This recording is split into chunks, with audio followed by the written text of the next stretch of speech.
Di sebuah desa terpencil yang dikelilingi hutan lebat dan aliran sungai jernih, hiduplah seorang lelaki tua bernama Pak Rahman. Usianya telah melewati 60 tahun. Dengan tubuh yang kurus dan punggung yang mulai membungkuk dimakan waktu. Rambutnya memutih seperti kapas, namun matanya tetap memancarkan ketabahan. Pak Rahman tinggal sendirian di sebuah gubuk reot di pinggir desa. Atapnya terbuat dari daun rumbia yang mulai berlubang di sana-sini, dan dindingnya hanya anyaman bambu yang sudah rapuh. Ketika hujan deras mengguyur, air merembes masuk, membasahi lantai tanah yang dingin. Meski begitu, tak pernah sekalipun Pak Rahman mengeluh. Setiap pagi, dengan langkah perlahan, ia berjalan menuju hutan untuk mencari kayu bakar. Kayu itu ia pikul di punggungnya yang ringkih, lalu dijual ke pasar dengan harga yang tak seberapa. Uangnya hanya cukup untuk membeli sedikit beras dan sayuran murah. Tetangga-tetangganya sering mengasihani Pak Rahman. Beberapa kali mereka menawarkan bantuan, namun lelaki tua itu selalu menolak dengan senyuman lembut.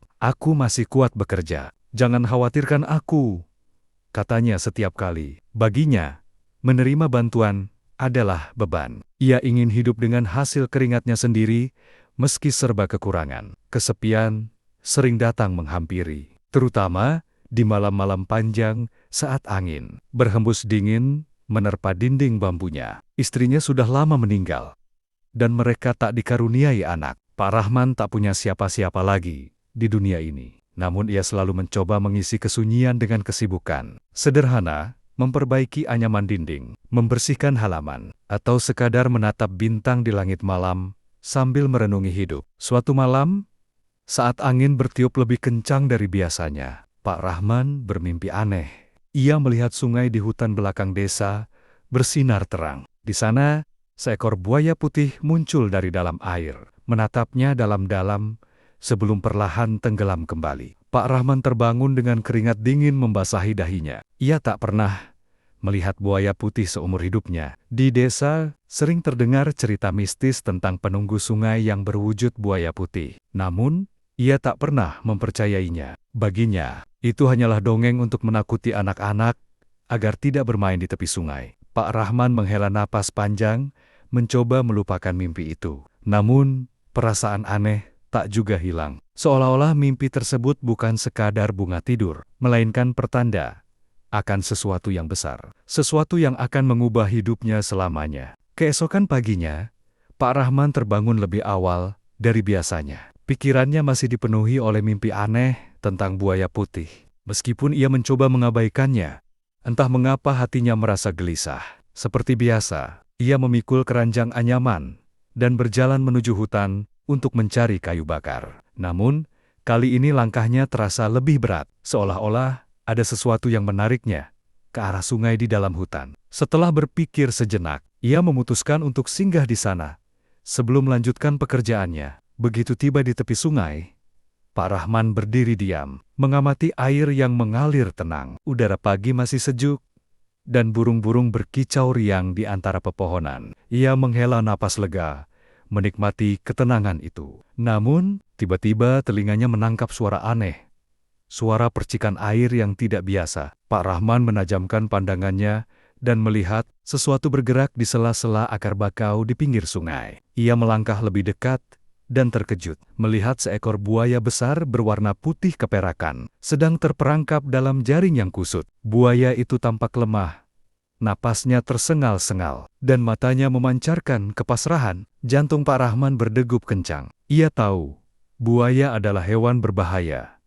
Tetapi, entah mengapa, ia tidak merasa takut. Ia justru merasa iba melihat makhluk itu terjebak tanpa daya. "Siapa yang memasang jaring ini?" gumamnya pelan. Ia melirik ke sekeliling, memastikan tidak ada siapapun di dekatnya. Jika buaya itu tertangkap oleh pemburu, mungkin akan segera ada orang yang datang untuk mengambilnya. Pak Rahman menghela napas panjang. Ia tahu apa yang harus dilakukan. Dengan hati-hati, ia mendekati buaya putih itu dan mulai melepaskan jaring yang menjerat tubuhnya. Tangan tuanya gemetar, bukan karena takut, tetapi karena ia sadar sedang mengambil risiko besar. Namun, saat matanya bertemu dengan mata buaya itu, ia merasakan sesuatu yang aneh. sebuah ikatan yang sulit dijelaskan. Butuh waktu lama bagi Pak Rahman untuk melepas semua lilitan jaring. Begitu jaring terakhir terlepas, buaya itu tidak langsung pergi. Ia tetap diam di tempatnya, seakan memahami bahwa lelaki tua ini telah menyelamatkan hidupnya. "Pergilah, jangan sampai kau tertangkap lagi," kata Pak Rahman sambil melangkah mundur. Buaya putih itu menatapnya sekali lagi, lalu perlahan bergerak menuju sungai. Saat tubuhnya menyentuh air, ia berhenti sejenak, menoleh ke arah Pak Rahman, sebelum akhirnya menghilang ke dalam aliran sungai yang tenang. Pak Rahman berdiri di sana cukup lama, masih mencoba memahami apa yang baru saja terjadi. Hatinya merasa ringan, seolah-olah ia telah melakukan sesuatu yang benar. Namun, ia tidak tahu bahwa perbuatannya hari ini akan mengubah hidupnya selamanya. Sejak pertemuannya dengan buaya putih di tepi sungai, hari-hari Pak Rahman terasa berbeda. Pikirannya terus-menerus kembali pada tatapan mata buaya itu, tatapan yang dalam dan penuh arti, seakan ingin menyampaikan sesuatu. Pagi itu, seperti biasa, Pak Rahman pergi ke hutan untuk mencari kayu bakar. Namun, kali ini kakinya tanpa sadar melangkah menuju tepi sungai tempat ia menolong buaya putih tempo hari. Saat tiba di sana, ia mendapati air sungai terlihat lebih jernih dari biasanya, memantulkan sinar matahari yang cerah. Ia berdiri di tepi sungai, memandang aliran air yang tenang. Tiba-tiba, suara gemerisik terdengar dari arah semak-semak. Pak Rahman berjaga-jaga, mengira itu mungkin seekor kijang atau hewan liar lainnya. Namun yang muncul dari balik semak membuat matanya terbelalak. Buaya putih yang sama muncul dari dalam air. Kali ini, dalam jarak yang lebih dekat. Pak Rahman terdiam. Tubuhnya kaku, tapi anehnya, ia tidak merasa takut. Buaya itu menatapnya lagi, sama seperti waktu pertama kali mereka bertemu. Mata reptil itu bersinar lembut, tidak menunjukkan tanda-tanda ancaman. "Kenapa kau di sini lagi?" bisik Pak Rahman, tanpa sadar. Ia tahu buaya tidak mungkin mengerti ucapannya, namun tetap saja kata-kata itu meluncur dari bibirnya. Buaya putih itu bergerak mendekat, kepalanya terangkat sedikit di atas permukaan air. Lalu, sesuatu yang tak terduga terjadi. Ia membuka mulutnya, dan dari sana terjatuh sebuah batu kecil berkilauan di tepi sungai, tepat di depan kaki Pak Rahman. Pak Rahman membungkuk, mengambil batu itu dengan hati-hati. Batu itu seukuran kepalan tangan, berwarna bening, dengan kilauan yang memantulkan cahaya pelangi. Ia belum pernah melihat batu seindah ini seumur hidupnya. Saat mengangkat kepala, buaya putih itu sudah tidak terlihat lagi. Air sungai kembali tenang, seolah tidak pernah terjadi apa-apa. Pak Rahman menggenggam batu itu erat-erat. Ia merasa ada kehangatan aneh yang menjalar dari batu tersebut, memberi perasaan damai dan nyaman. Namun,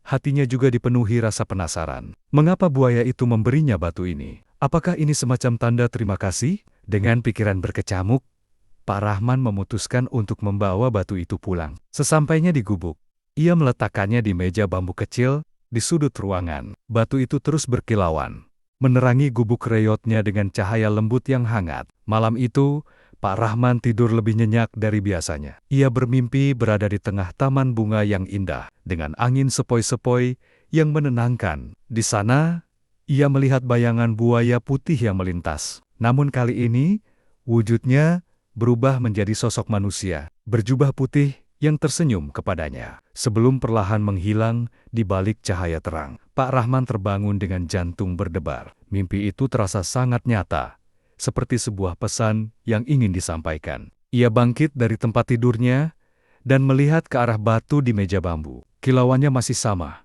bahkan terlihat lebih terang dari sebelumnya. Perasaan hangat kembali mengalir dalam hatinya. Pak Rahman yakin batu itu bukanlah batu biasa. Namun, apa sebenarnya maksud di balik semua ini? Pertemuan dengan buaya putih ternyata lebih dari sekadar perjumpaan singkat di tepi sungai. Ini adalah awal dari sesuatu yang luar biasa. Sesuatu yang akan mengungkap misteri yang tak pernah ia bayangkan. Sejak menerima batu bercahaya dari buaya putih, hidup Pak Rahman mulai berubah sedikit demi sedikit. Awalnya, ia tidak menyadari keanehan yang terjadi, tetapi semakin hari, keberuntungan seperti terus berpihak padanya. Pagi itu, Pak Rahman pergi ke pasar seperti biasa untuk menjual kayu bakarnya. Ia membawa seikat besar kayu kering yang biasanya hanya laku beberapa keping uang. Namun, anehnya, seorang pedagang kaya tiba-tiba tertarik membeli semua kayunya dengan harga jauh lebih tinggi dari biasanya. Aku butuh kayu ini untuk dapur restoran baru. Kalau kau punya lebih banyak,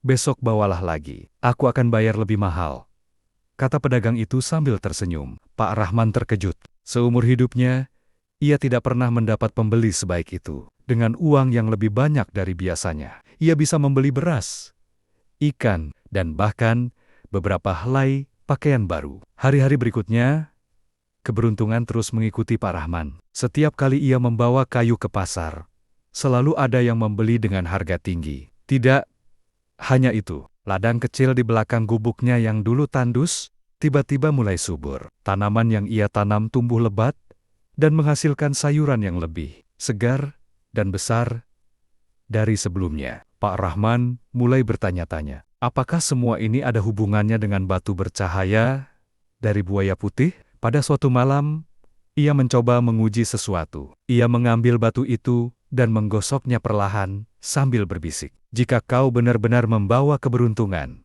tunjukkan padaku." Tiba-tiba, batu itu bersinar lebih terang dari biasanya. Cahaya lembutnya memenuhi seluruh gubuk, membuat suasana menjadi hangat dan damai. Angin sepoi-sepoi berhembus masuk, membawa aroma bunga yang tidak pernah ia hirup sebelumnya. Pak Rahman merasakan ketenangan luar biasa dalam hatinya. Ia mulai memahami bahwa batu itu bukan benda biasa. Ini adalah pemberian dari makhluk gaib yang pernah ia tolong. Buaya putih yang mungkin bukan sekadar hewan, melainkan penjaga sungai atau roh yang berwujud buaya. Namun, meskipun kini hidupnya mulai lebih baik, Pak Rahman tetap rendah hati. Ia tidak menjadi serakah atau sombong. Sebaliknya, ia mulai berbagi rezekinya dengan para tetangga yang membutuhkan. Jika ada anak-anak kelaparan, ia memberikan mereka makanan. Jika ada orang sakit, ia membantu membeli obat. Kebaikan yang ia berikan justru membuatnya semakin dihormati di desa. Para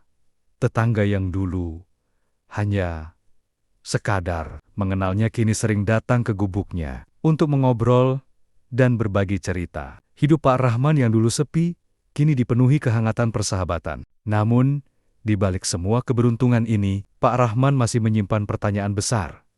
Apa sebenarnya makna dari semua ini? Apakah buaya putih akan kembali? Dan apakah keberuntungan ini akan bertahan selamanya? Jawaban atas semua pertanyaan itu masih belum jelas. Namun, satu hal yang ia tahu, pasti perbuatannya menolong. Buaya putih di tepi sungai bukanlah sebuah kebetulan. Itu adalah awal dari sesuatu yang lebih besar. Sesuatu yang akan mengungkap misteri yang lebih dalam. Hari-hari berlalu, dengan keberuntungan yang terus menyertai Pak Rahman. Kehidupannya berubah jauh lebih baik daripada sebelumnya. Namun, di balik semua kenyamanan itu, rasa penasaran tentang buaya putih dan batu bercahaya itu semakin mengganggunya. Suatu hari, saat sedang duduk di bawah pohon besar di depan gubuknya, Pak Rahman didatangi oleh Pak Hasan, tetua desa yang dikenal luas akan pengetahuannya tentang legenda dan cerita rakyat. Pak Hasan melihat kilauan batu bercahaya yang tergeletak di meja bambu di dalam gubuk dan bertanya, "Dari mana kau mendapatkan batu itu, Rahman?" Pak Rahman terdiam sejenak,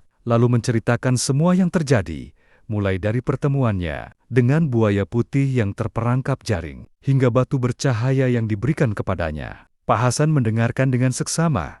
Wajah tuanya tampak semakin serius. "Buaya putih itu bukanlah hewan biasa," kata Pak Hasan dengan suara pelan. "Menurut legenda kuno, di sungai itu bersemayam roh penunggu yang berwujud buaya putih. Ia adalah penjaga keseimbangan alam dan dipercaya memiliki kekuatan untuk membawa keberuntungan atau malapetaka, tergantung pada siapa yang bertemu dengannya." Pak Rahman tersentak. "Apakah kau bilang buaya itu roh penunggu sungai?" Pak Hasan mengangguk. "Ya, dan sangat jarang ia menampakkan diri. Hanya mereka yang berhati tulus dan penuh kebaikan yang bisa melihatnya. Apalagi sampai mendapat hadiah darinya." Pak Rahman terdiam, merenungkan kata-kata itu. Ia teringat saat melepas jaring dari tubuh buaya putih itu. Saat itu, ia benar-benar hanya ingin menolong, tanpa memikirkan apapun. Apakah karena itu, sang roh menampakkan diri padanya? "Aku pernah mendengar cerita ini dari kakekku," lanjut Pak Hasan. Dulu, ada seorang nelayan yang menolong buaya putih yang terperangkap. Sebagai balasannya, buaya itu memberikan batu bercahaya yang bisa mendatangkan keberuntungan. Namun, sang nelayan menjadi serakah dan menggunakan batu itu untuk memperkaya diri sendiri, tanpa peduli pada orang lain. Akhirnya, batu itu kehilangan cahayanya, dan semua kekayaannya lenyap dalam semalam. Pak Rahman merasakan hawa dingin menjalar di punggungnya. Ia teringat pada niatnya yang tulus untuk berbagi dengan tetangganya. Apakah itu yang membuat keberuntungannya terus mengalir? Rahman, berhati-hatilah, ujar Pak Hasan, memperingatkan. Jangan sampai batu itu membuatmu terlena. Ingatlah untuk selalu bersyukur dan menggunakan keberuntunganmu untuk kebaikan. Pak Rahman mengangguk. Ia menyadari bahwa batu bercahaya itu adalah ujian sekaligus anugerah. Jika ia menggunakannya dengan bijak, keberuntungan akan terus bersamanya. Namun,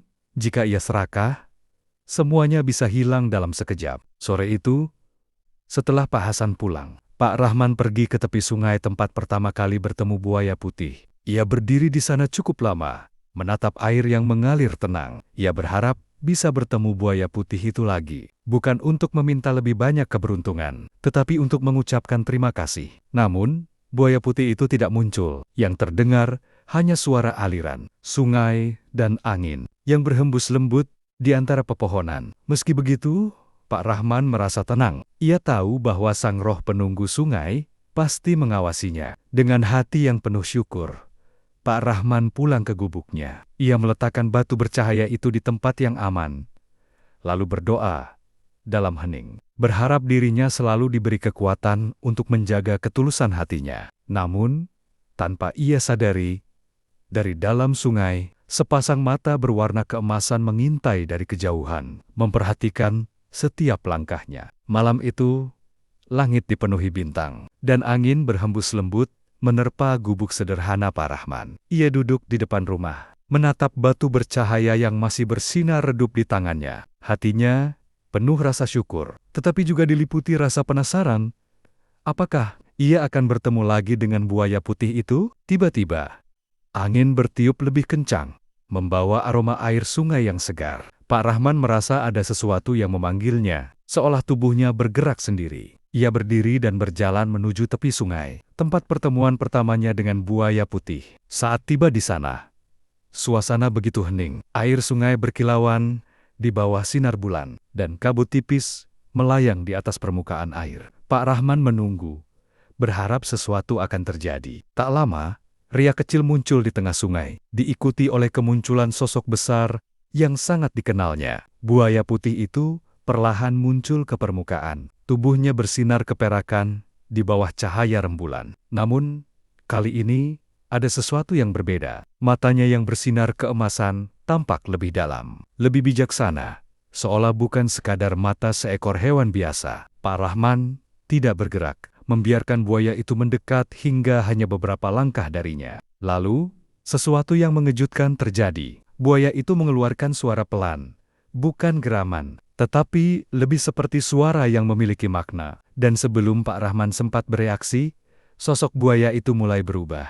Cahayanya semakin terang, membuat Pak Rahman harus menutup matanya sejenak. Ketika ia membukanya kembali, di hadapannya berdiri seorang lelaki berjubah putih, dengan wajah yang penuh ketenangan. Pak Rahman, suara lelaki itu lembut, namun dalam. Aku adalah penjaga sungai ini. Kau telah menolongku saat aku terperangkap, dan sebagai balasannya, aku memberimu keberuntungan. Namun, yang lebih penting, kau telah membuktikan bahwa hatimu tetap tulus, meski keberuntungan itu datang padamu. Pak Rahman menelan ludah, merasa takjub dan sedikit takut. Jadi, kau bukan buaya biasa? Tanyanya dengan suara bergetar. Lelaki itu tersenyum. Aku adalah makhluk yang menjaga keseimbangan alam. Buaya putih hanyalah salah satu wujudku. Batu yang kau terima bukan sekadar hadiah, tetapi juga ujian. Banyak manusia yang akan berubah ketika diberi keberuntungan, tetapi kau tetap rendah hati dan berbagi dengan sesama. Itulah sebabnya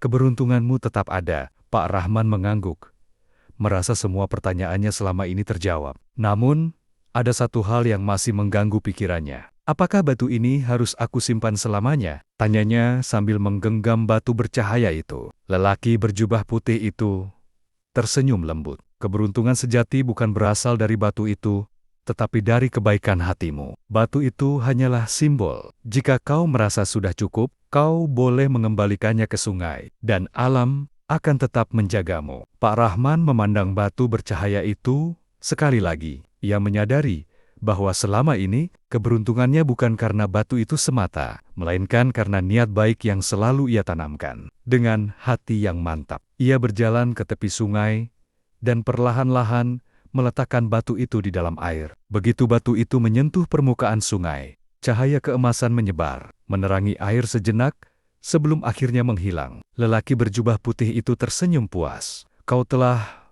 membuat pilihan yang bijak, Pak Rahman. Percayalah, kebaikan yang kau tanam akan selalu kembali kepadamu, meski tanpa batu itu. Perlahan, sosok lelaki itu kembali berubah menjadi buaya putih.